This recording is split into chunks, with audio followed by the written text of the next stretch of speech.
Special is being simulcast in stereo on 98 Rock. I'm concerned about one thing. We have an hour of TV time. Let's fill it, but let's fill it with stuff, with the interesting stuff. I mean, something different than just, okay, the band playing, at a concert. I totally agree. We got to put as much into it as we can. Right. But, you got to watch, the boring thing, man. It gets real boring watching that stuff. You bet it does. But I've seen the footage, and I've seen Crack the Sky on stage, and you guys are really electrifying. All we have to do is put that out on the screen, and I think we'll have no problem. All right. With some other stuff, I think maybe, it'll work. Well, listen, we're at the top of the show. Let's do it. Throw in, let's do it, find out what happens.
This is going to be so slick. The Crack the Sky special is brought to you in part by Miller High Life, the of the day. Welcome to Miller from 98 Rock, and welcome to the Crack the Sky special. Tonight's program is being simulcast on WBAL TV and WIYY FM, so you can watch it on Channel 11 and crank up the audio in stereo on 98 Rock. What we have for you tonight is not just Crack the Sky concert footage, but what we think is an interesting look at what goes on other than what you see on stage or you hear on record. We're going to be taking you into the recording studio and showing you how a song comes together. And we'll be talking with members of the band. Plus, we do have some incredible Crack the Sky concert footage from their most recent performance at the Painters Mill Star Theater. If you've ever been to a Crack the Sky concert, you know it truly is a magic moment. And if you haven't been to Crack the Sky, well, we're going to take you to one of their concerts right now. We'll fire up the tape machine and we'll take you down on stage for Crack the Sky in concert.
Watch out for the working boys. We work so hard all week long, yeah. Watch out for the working boys. Watch out for the working boys. We work so hard all week long. You better watch when the weekend comes. We get crazy when the weekend comes. You better watch it when the weekend comes around. Working boys. Working boys. Working boys. Working boys.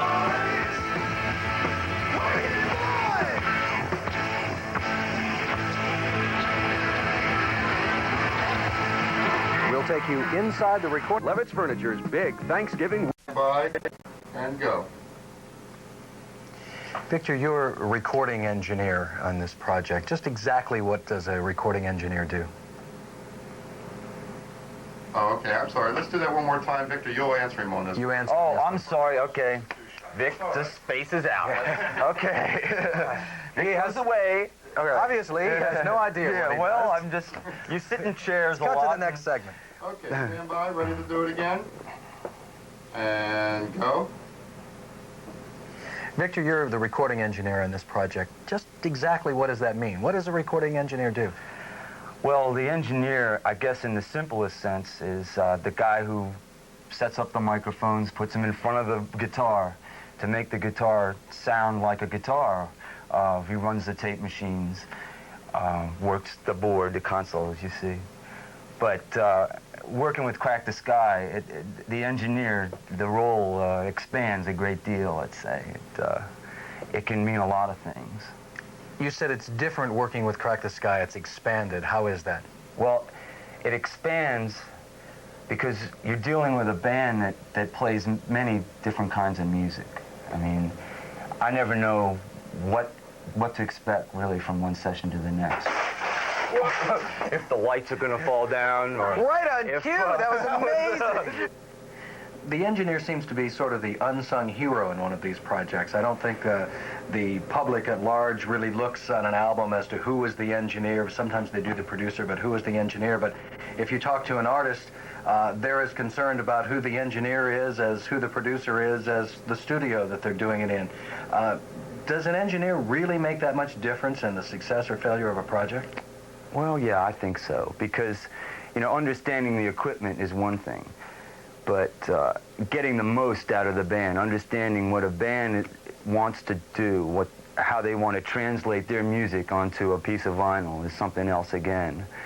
And that's something that I really have learned a lot from working with Crack the Sky over the last few years, because I developed a relationship with them where we work together really well. Very little needs to be said once they get in here, because we've worked together for a while, and I think I know what they want to do when they get in. How many albums have you worked with them? The last three albums. It's been over a period of about 4 years. I have a tremendous aversion to guns. They scare me. To me, it's a major absurdity that anyone can virtually walk into a store and buy a pair of tennis shoes, a t-shirt, and a rifle and go out and splatter somebody over the sidewalk. I wanted to say something about that in the record.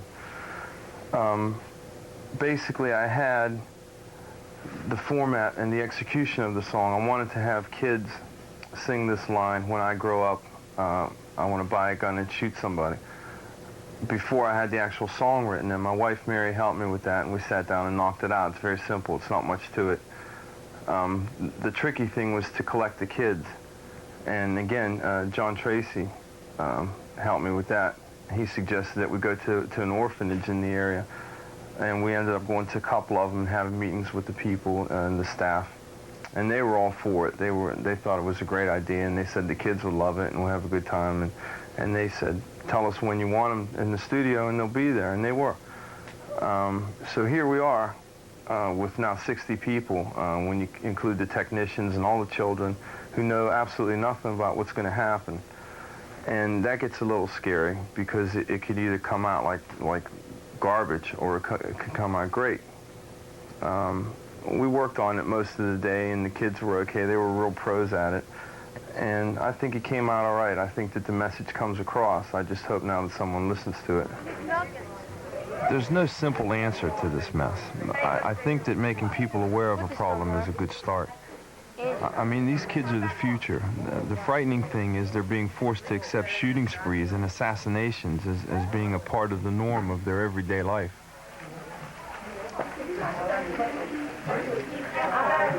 Okay, here's what we're going to do. We're going to sing this song, When I Grow Up. There's lyrics there, there's lyrics here, and you can refer to whatever's most comfortable for you. They both say the same thing, obviously. We're going to do this thing over and over again, so you're going to get tired of it. So just loosen up, have a good time, sing it loud and out of pitch, however you want to do it, and just don't worry about any of it. 1, 2, 3, 4, 1, 2.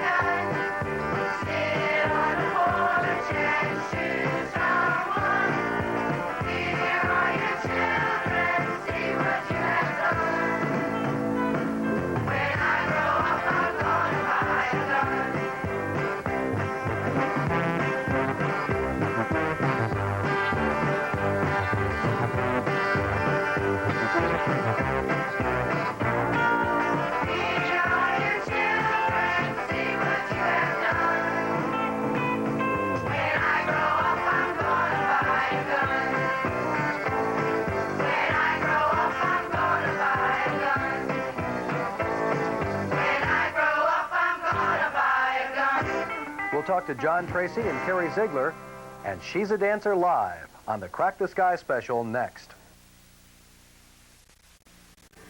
It's a familiar setting for you guys. You played a bar or two in your musical career, haven't you? Sure have. What's taken you out of playing the clubs and bars, or what took you out of playing clubs and bars and into Crack the Sky? How did that happen? For me, that's pretty easy, because in the late 70s, I had been in a couple bands that opened up for Crack the Sky. I took some of their shows. So I'd known John. So it was easy for him because we needed a drummer. He just called me. And I'd known Kerry for a long time, and I knew he was tired of the bar scene too. So I put him kind of at the top of the audition list. And at the audition, him and John played for about 7 hours one day, and he got the job. That was it. We didn't audition anybody else. You were about ready to quit the whole musical scene, weren't you? Yeah, I was going to go pump gas. And then a mutual friend of ours got John and I in contact with each other, and went for the audition, and John says, well, Palumbo, he said, well, you have the job. I said, well, I think you ought to maybe try some other people out. You know, maybe try some other people, make sure I'm the one. He goes, I don't think you understood, do you want the gig or not? I said, yeah, I'll take it. Kerry, you're particularly animated on stage when you play bass. You're just not a background person. You're really out there. Well, like I said before, you have to let them know that you're there. And I've always jumped around and had a good time when I play, because I feel like I'm lucky what I'm doing. You know, there's a lot of people not happy with what they're doing. I feel very lucky. When you guys are performing live, I know that it makes a difference playing off the audience and having a live audience to play to, and the band playing off each other, but you two in particular, when you're in concert, seem to play off of each other a lot. Yeah, for me, that's really important, because Kerry's in my face every 2 seconds. And since we have to be kind of the backbone, it's very important for us to be tight, our personalities and everything else on stage. You have to throw that bass and those drums up in front of people's faces, man. Let them know you're back there. You got to let them know who you are. When Kerry and I do our solos, and we work it up, there's a part where I solo by myself and he solos by himself, and then there's another section we do together. And we just take a day or 2 days, and for this like a 30-minute section, and work it up. And we try to make it as hot as possible. Well, 30 minutes is an awful long time there, John, for a solo. Well, when you're hot, Dave. Hon, can we have another round, please? This is on Chuck this time. She's a dancer. She smiles and she shines. She's so attractive. She loves to wine and dine. They say she's a lady, but I just don't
love playing live. I'd rather play live than in the studio personally. I just love that feeling of an audience, the energy. It just makes you I feel you play better.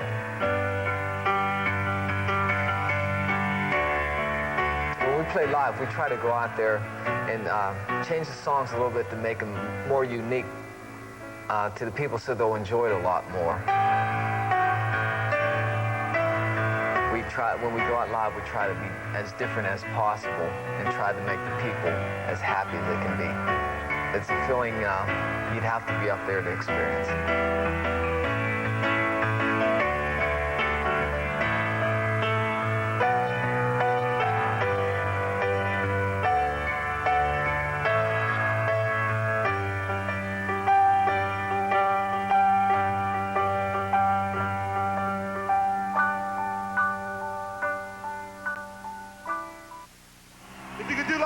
Everybody, like this. Click your fingers. Come on. When I find myself in times of trouble, Mother Mary comes to me, speaking words of wisdom. Let it be, let it be. And in my hour of darkness, she was standing there in front of me, speaking words of wisdom. Let it be, let it be, let it be.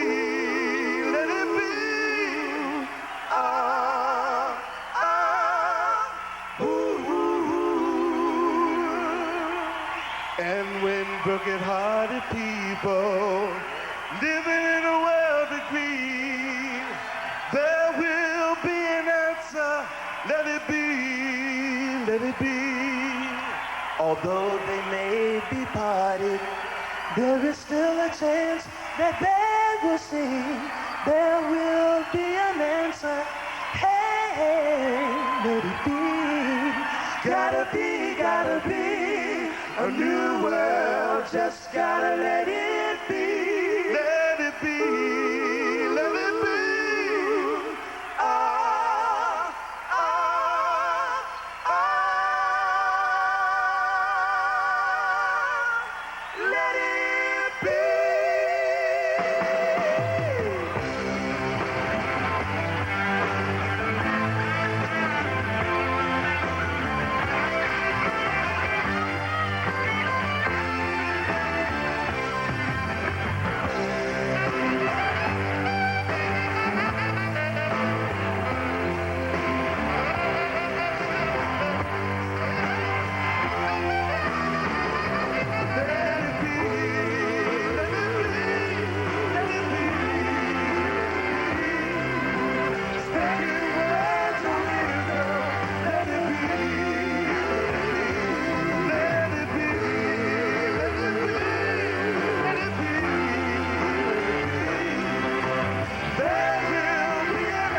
To play with me no more.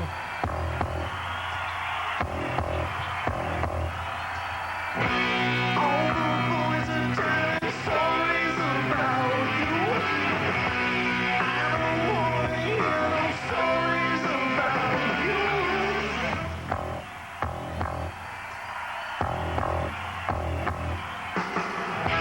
Silly, you don't have to run around anymore.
More on the Crack the Sky special following this. Count on hearing Vinny. Well, I can always hear Vinny. I don't have to worry about it. Just be this walrus. All right, let me see. I'm too Where are you starting? You starting on a B? I'm on a Besides everybody being really good friends, we have a wonderful working relationship with each other also. And when John comes to me to work out a song, whether it be on the road or my house, we sit with each other. He has the basic song. We throw in vocal ideas and musical changes, and everybody in the band has an equal amount of creative input to the song. And that's what I really consider being a band. We decided a few years ago to cover I'm the Walrus, basically because of the challenge of recreating a studio masterpiece live. It's one of those songs that gets people up on their feet and makes them happy, and when they came to us with the idea of running a contest you know, the winners would come up on stage with the band, I Am the Walrus was the natural choice. Just watch them and sing along.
The Crack the Sky special has been brought to you in part by Miller High Life.